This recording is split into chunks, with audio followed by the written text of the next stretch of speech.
Thank you very much again, John Crowley, Thank you. for being here. I will just open the discussion with your present work for culture goal framework, and maybe you would like to introduce to our audiences what exactly it is. As I mentioned before our conversation, this is actually the tip point of well, years and years of work of trying to get culture into the sustainable development goals. And now with the Mondiacult UNESCO conference approaching, maybe you can give us some details about the status of the work. Thank you, please. Thank you. So I would start by reminding everyone that interest in the role of culture within sustainable development and interest in a culture goal among the sustainable development goals goes back a long way. It goes all the way back to 2013, when in preparation for the current 2030 agenda, which was adopted in 2015, as most people know, there was a campaign to try to get culture on the table and to try to get member states of the United Nations to adopt a culture goal. That was unsuccessful back then. I wasn't involved at that time. And I think that failure to achieve the outcome was a matter of regret, not just to the people involved in the campaign, because they, of course, were committed to achieving a culture goal, but also to the Sustainable Development Agenda itself. It became clear in the first years of this decade that the Sustainable Development Agenda, first of all, isn't working particularly well. There have been some achievements, including what we might call almost meta achievements. In other words, the fact that Sustainable Development Goals have produced a common language of analysis and to some extent a common language of action in the areas that they cover. But that's been very uneven. Some goals have been pursued more efficiently and more effectively than others. And it's very incomplete with respect to what the world needs. The perception that the omission of culture in 2015 was a mistake is now, I think, widely shared. Not, of course, among everyone. Not every foreign ministry would agree with what I just said, but at least much more widely shared than it was in 2013. And so I started working with the campaign for a culture goal in 2022 in preparation for the previous Mondiacult conference, which took place in Mexico in September 2022. And at that time, the campaign, which brought together 7 international NGOs with a lot of reach and membership, both direct and indirect, was trying to create the conditions where action would be more effective this time to push for a culture goal in future UN decisions than it had been in 2013.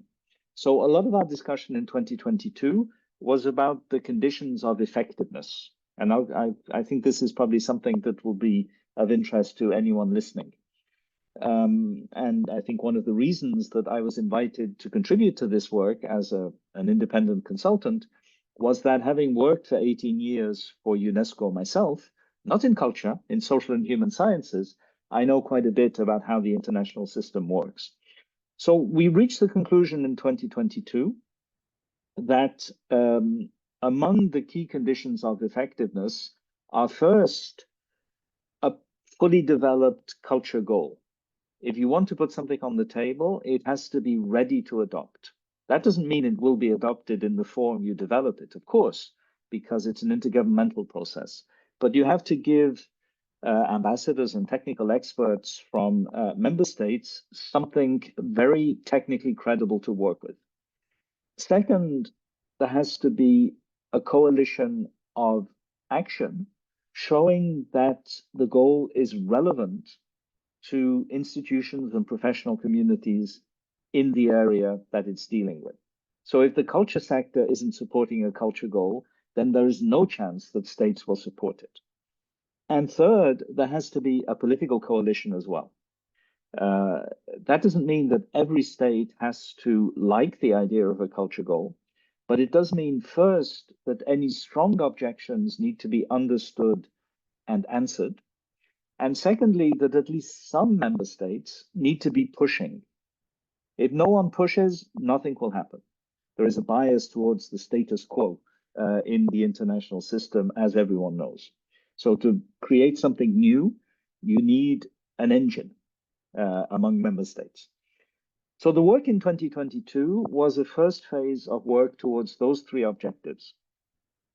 On the second objective, we conducted a survey which was widely circulated among stakeholders in the culture sector in a broad sense, and which showed real support for the idea of a culture goal as a way of affirming the importance of culture in sustainable development, and as a way of achieving certain objectives important to the culture sector within that context, including support for cultural rights, for the status of the artist, for the status more broadly of other cultural professionals. As you know, there is an international declaration on the status of the artist. There isn't necessarily the same thing for all cultural professionals, but in the same spirit, extending that. And also important issues to do with heritage as it connects both to other SDGs and to other aspects of culture, and the crucial issue of support for cultural institutions, which are the context within which creativity, imagination, new cultural developments can emerge. So a lot of support for the idea, and evidence that something like that idea was already being adopted on a voluntary basis by certain actors at city level, for instance, or within particular cultural institutions, and even on a voluntary basis at national level as analysis of voluntary national reports with respect to the 2030 agenda has shown. With respect to the first objective, we developed in 2022 what we called a zero draft of a culture goal, including a goal and 10 targets, but not including a detailed indicator framework, which was published at the time of Mondiacult 2022, with a view to showing that if there was political interest in the idea, the technical basis was already available. And I think that was a good move and quite a successful move. And on the third point, there was obviously an effort by the campaign to reach out to states that were more friendly to this idea, with a view to creating a political coalition. And indeed, there was a success at the intergovernmental level in the adoption by Mondiacult in 2022 of language in the final declaration, which was signed by 160 culture ministers.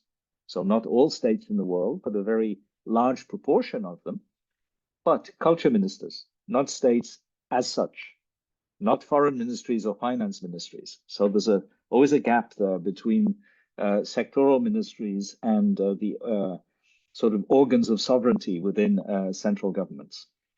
And in addition to the adoption of that language, it was clear that there was support from a number of states, both the host state of Mondiacult 2022, a number of European states, and a few others, that were friendly to the idea of developing a culture goal without a specific timetable, because at that time it wasn't entirely clear how the development of the post-2030 agenda would go, without a process, but at least recognition of the relevance of the idea and the technical quality of the work already done. So that's already 3 years ago. So of course, people will then ask, anyone listening will be asking, okay, he's talking about 2022. We're in 2025. So what's happened since then? And what's happened since then is an interesting story, and it's both a happy story and a sad story, like all good stories. So let me define the balance of happiness and sadness. First of all, it was decided in 2022 that Mondiacult would convene regularly. This was actually an innovation because the previous Mondiacult conference had taken place in 1982. There had been no Mondiacult for 40 years. So the decision to reconvene Mondiacult regularly was already a kind of recognition of the need for an intergovernmental forum of discussion about culture and cultural policies at the global level. A little later, it was confirmed that the next Mondiacult meeting would be convened in Barcelona in September 2025. And that's now obviously a definite arrangement. It's going to happen. In the meantime, there has been some important recognition of the relevance of the Mondiacult outcome in other intergovernmental fora, including in the G7 and G20 culture ministers meetings, which are obviously a very different kind of mechanism. The G7 and G20 don't produce action as such, but they produce forms of intergovernmental consensus at the diplomatic level that can be quite important. And of course, they're bringing together the biggest economies of the world, which have significant capacity to influence the outcomes of UN processes. On the other hand, there's also been some disappointments along the way.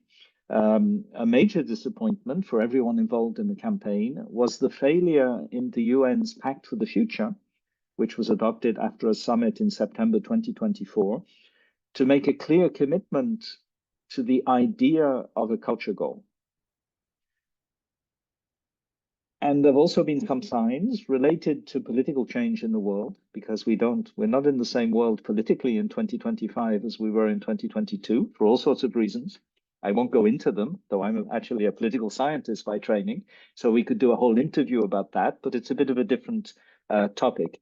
But it's no secret that the world of international diplomacy is less friendly to cultural issues now than it was 3 years ago.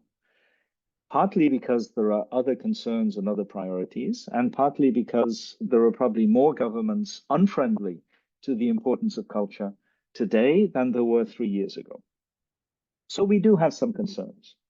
At the same time, we can't miss Mondiacult 2025, and the objective hasn't changed. The objective is both to affirm the importance of culture for sustainable development. You can't achieve sustainable development without taking account of culture. And secondly, to create some mechanisms to embed that importance in intergovernmental agendas. So the way we've been trying to do it in 2025 is based on the same 3 principles as in 2022, but obviously recognizing a somewhat different context. First, at the level of technical credibility, we've been working on revising the zero draft, which will therefore become draft number 1, very logically, that's arithmetic, and which will this time include an explicit development of a possible indicator framework, both using existing indicators, of which there are many, recognized by the UN through various channels, and pointing to the kinds of indicators that don't currently exist and should be developed if we wish to have a proper culture goal. Now, developing new indicators takes time. I'll come back to timeframes in a moment. That is currently being finalized. We expect to publish at the end of this month in June that draft number 1 of a culture goal. A full draft ready to go that we hope will encourage member states interested in the issue to work from that as a basis, as a technical basis to move forward. Secondly, at the level of use credibility, we have again conducted a survey, this time a survey not on the general question of do you think a culture goal would be nice, but on the much more specific question, how relevant is the zero draft? What can we do to improve it? And how much difference will it make to the achievement of sustainable development, including in other areas? Environmental issues are cultural issues as well. There's a cultural dimension of climate action, of action to protect the oceans or biodiversity, education, gender equality, hunger, livable cities. All of these are, among other things, cultural issues that need a cultural lens. And in addition, of course, there are issues specific to the culture sector, like cultural rights, cultural institutions, and so on, that need to be recognized. The survey closed a few weeks ago. I'm currently finalizing the analysis of it, and it shows very clear support for the idea from a wide range of cultural professionals. And the differences of opinions, and there are some differences of opinions, are on certain details and certain points of emphasis, not on the principle. A second level of support is evidence of voluntary adoption. And in that respect, there has been some real progress as well. And we've been pushing strongly for this through the work of the campaign since September last year in many of our consultation meetings, reminding people that, of course, we have an intergovernmental objective, but no one needs to wait for the international community to act in this area. If you think it's important, and if you're running any kind of cultural institution, including a national culture ministry, if relevant, or the culture policies of a city or province, then you can use the existing work of the campaign to start embedding culture in your own work. And some cities have done this. We have a very interesting example of a city in France that has officially adopted an 18th SDG for its city level planning and reporting, which means that it has a matrix of city level policies against SDGs. And many cities have this with 17 goals. They explicitly and officially added the 18th goal and looked at the various components of their city level action in terms of that goal. So this can be done. It can be done technically, and it can be done institutionally. And we're encouraging that very strongly. And third, of course, we are working hard to consolidate the political coalition. But, and this is an important point about 2025, recognizing that the world is in some ways a different place than it was 3 years ago, and in some ways a less favorable place. And that brings us back to what I said earlier about timeframes. At the intergovernmental level, we're talking about the post-2030 agenda. So whatever we do, there won't be a new culture goal, SDG 18, next year or the year after next. That won't happen. There's no process for that. The process to prepare the post-2030 development agenda will be defined at a summit, which will take place in 2027. And of course, there's a context for this. This is, among other things, at the time at which a new Secretary General of the UN will be in place. So there's a kind of coherence between the timelines. And of course, we don't know who the new Secretary General might be or what ideas or political constraints the future Secretary General might be operating under. But that will be an important appointment, which will take place at the latest in the autumn of 2026, perhaps earlier, since there are some rumors that the current Secretary General might resign to run for high office in his home country. If that happened, the election could take place a little bit earlier. Or maybe at the same time, and the Deputy Secretary General would fill the gap in the meantime.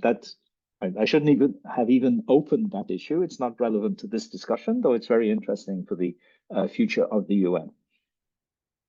So we have a challenge, which is that, and we know this from the previous period, when 2013 was actually too late to organize and to lobby for a culture goal.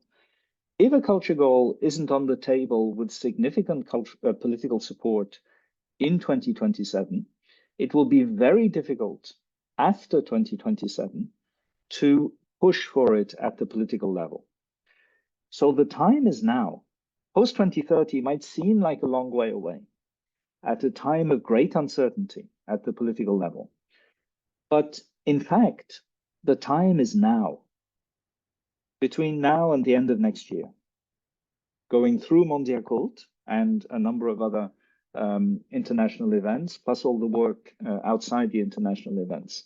If the dynamic isn't strong and widely shared by the end of 2026, it might be too late to get the intergovernmental outcome. But that's not entirely bad news. First of all, because we believe that it's not impossible to make it happen.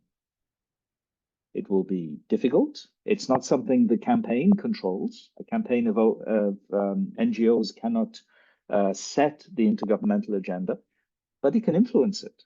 And we believe we're working in ways that will produce influence. And we have some positive feedback about that that suggests that the influence exists. But secondly, there's no guarantee there will be a post-2030 development agenda anyway. Who knows? The government of the United States, which is a somewhat important state in the UN system, has explicitly refused any reference to the Sustainable Development Goals in recent outcome documents of official bodies. That might change over time, of course, but we can't guarantee that just because we had SDGs in 2015, there will automatically be SDGs in 2030. So we have to be flexible and agile in terms of a political situation that is going to be very fluid and perhaps very tense over the coming years. And third, the agenda in New York, in some ways, isn't the most important thing. What matters is adoption of that agenda on the ground. And the ground goes everywhere from local cultural organizations in neighborhoods and villages and so on, through major national cultural institutions, states, cities, provinces, all the way to regional bodies like the European Union.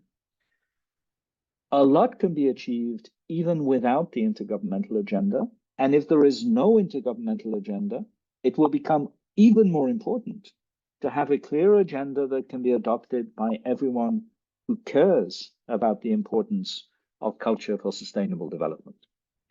So sorry, that was a very long introduction. It was a whole speech, but it gives, I think, all the context within which we're working, the objectives we're trying to achieve, and perhaps invites you to ask me some questions. Actually, you already answered some of my question. Thank you very much. It was not an introduction. Actually, it was quite a broad vision. So I think it's quite necessary and important for our audiences. Before I ask you another question, because you mentioned very wisely the voluntary approach, and I think this could be most important for the sector, that the NGOs, the small cultural and creative businesses, and so on and so forth. But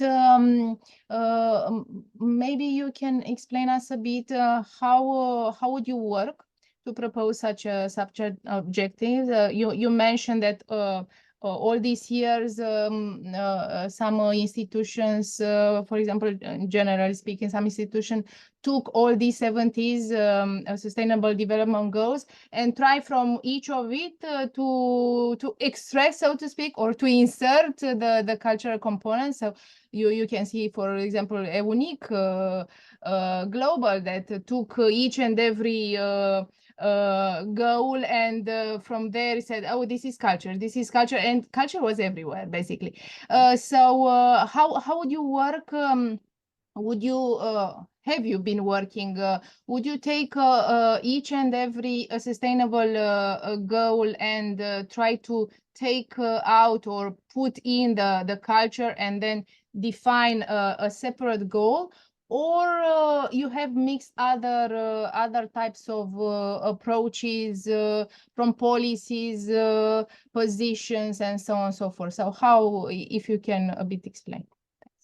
Yes, good question. Culture is very transversal. And at the same time, there are specific cultural issues that are not recognized in any of the existing SDGs. So, as you say, there were different ways of addressing this issue. What we have decided to do is to follow the logic of the existing SDGs, and in particular of one that I find very interesting, that I used to work on when I was myself an official of the UN Specialized Agency, which is SDG 16.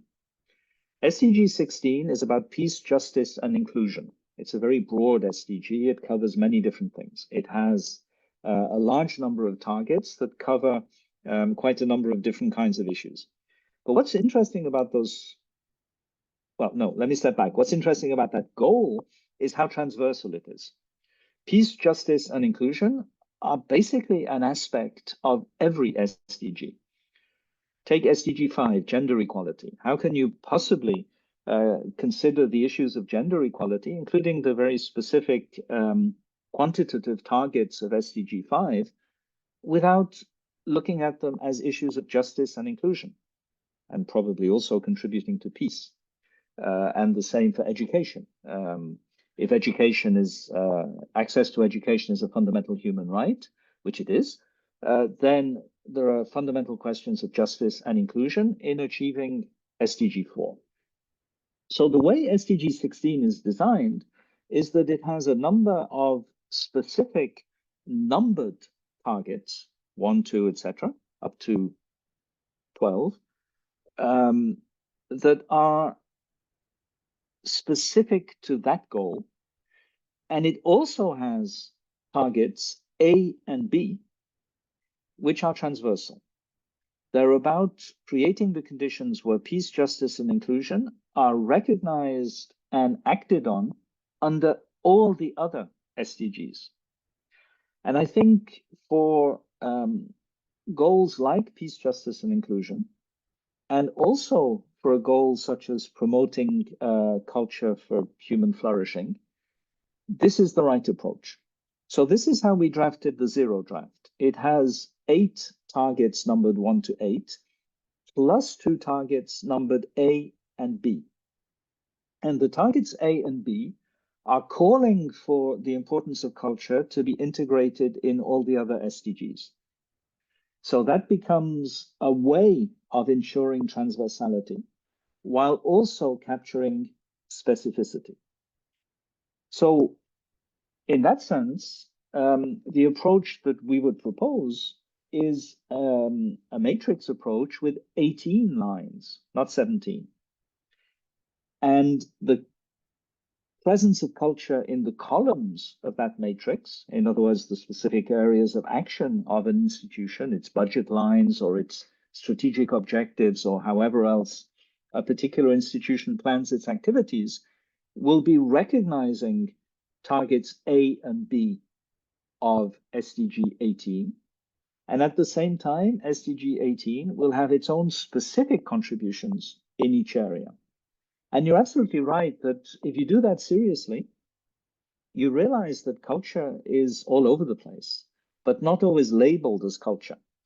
I referred earlier to a city that has formally adopted a framework such as this. It's the city of Strasbourg in France, which is actually adopted at 2 levels, both city level and the level of the metropolitan area, an 18 SDG planning and reporting framework. And when they did this exercise, one of the things they looked at was budgeting, obviously.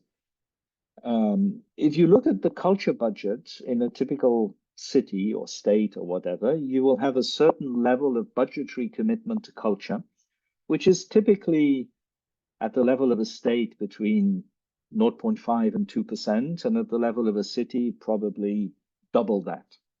So a small number of percentage points of the city budget is culture. But that's culture defined in terms of cultural institutions and cultural policies in a very specific sense, that opera halls and libraries and so on, and supporting cultural groups and activities. This is important, But it's a very small part of what cities do that is culturally significant. And when the city of Strasbourg did a mapping of its culture budget in terms of that matrix, they found that culture was about 25% of the city budget, because many things that were labeled as something else were actually intimately connected to culture. So yes, culture is everywhere. But the best way of acting on things that are everywhere is not in practice to mainstream them and say we need to put culture everywhere. That's a great idea in theory, and everyone who's worked in institutional management knows that it doesn't work in practice. There need to be specific mechanisms. And then, of course, when you report against those mechanisms, you realize that there is a mainstreaming happening. But if you simply mainstream, you dilute. It's exactly the same with gender equality. Every institution that tries to mainstream gender equality ends up diluting it. You need specific commitments, specific mechanisms, and then you realize that it's everywhere, but everywhere in an operationally significant way. So this, I think, is the very practical way of operating. And yes, it's a challenge. It's much easier to manage an institution the old way in clearly defined silos, which are purely vertical, where each silo has responsibility for something, and the total of the silos adds up to the whole institution. Matrix management is hard work. But in fact, everything we need to achieve is matrixed. And what's true of culture is equally true of environmental issues, for instance. Try managing environmental issues such as climate resilience and vulnerability, or biodiversity management, or water, whether it's at city level or national level. Try doing that in silos, you will fail. The only way of capturing the importance of those issues is through a matrix approach, even if it's challenging in terms of management habits and processes. And exactly the same is true of culture.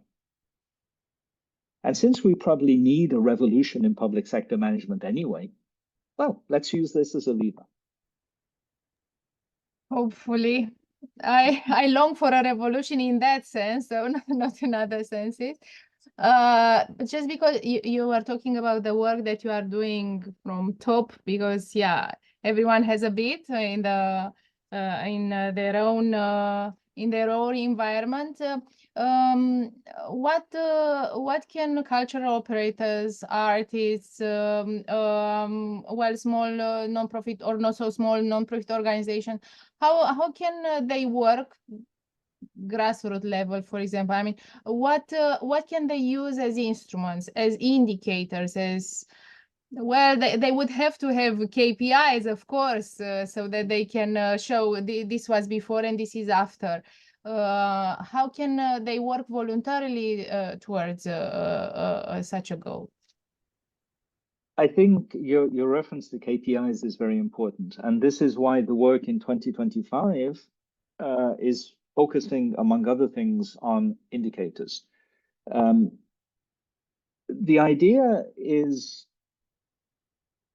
do it your way, pick and choose, the Sinatra doctrine, as used to be said in another context. Do it your way. In other words, what the culture goal offers for anyone convinced of its importance and seeking to act voluntarily, perhaps at a very small level, is a menu, a technically credible menu for how to do certain things. For instance, if you're a voluntary association acting in the area of traditional dance and music, intangible cultural heritage, no one is going to ask you to be working at the same time on cultural rights or to be developing cultural institutions. That's not your level. So no grassroots organization is going to be implementing the goal as a whole. So the question is, how can we contribute? And contributing is first, just thinking about it is useful. There are mindset issues here. Think about it in terms of an integrated whole and see where what you do fits. And maybe that invites you to change a little bit what you do. Secondly, as you say, and this is very important, including in seeking funding and reporting to donors, it gives you a framework within which you can explain why what you're doing matters, with ready-made indicators that can be adopted according to what is relevant for your particular activity. And third, share the information. The community of practitioners can be much more powerful if it shares information better. And by sharing information, gradually shows the value of a culture goal framework, including at the grassroots level. And every time someone explains how they've used the framework, they are enriching the knowledge base for everyone as to how it can be used.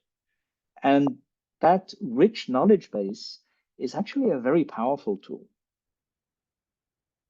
even if there's no intergovernmental agenda. So this is, I mean, in a sense, there is a top-down approach, and there is a technocratic dimension. Because we are responding to a technocratic framework, the 2030 Agenda is a purely technocratic framework. But it's not designed to stay at the technocratic level. It's designed to give a framework for people who think the issues are important to adopt certain principles of action and planning and reporting, and perhaps new forms of institutional imagination in response to that agenda. Of course, anything that comes from the UN is going to be criticized as purely top-down and technocratic. But that's not really a valid criticism, because that's how the intergovernmental system works. But those frameworks belong to everyone. They are designed to be adopted, owned, transformed, appropriated by anyone who cares. And that's the vision we have for the culture goal, whatever the intergovernmental outcome might be in due course. I believe frameworks at top level are not necessarily compulsory. I mean, you need a bird's eye view, otherwise we will be scattered around. Yeah. Thank you very much for your insights. Exactly. Can I just add something on that? Because you yes, said something please. very important, that you said it better than me. We could just say, everyone who cares about culture, work on culture.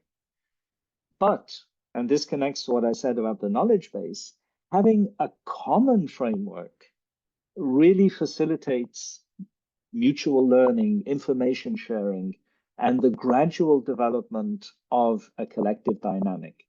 So it's the fact that the bird's eye view can be shared that is really valuable here, I think. It's not just a call to take culture seriously as an aspect of sustainable development.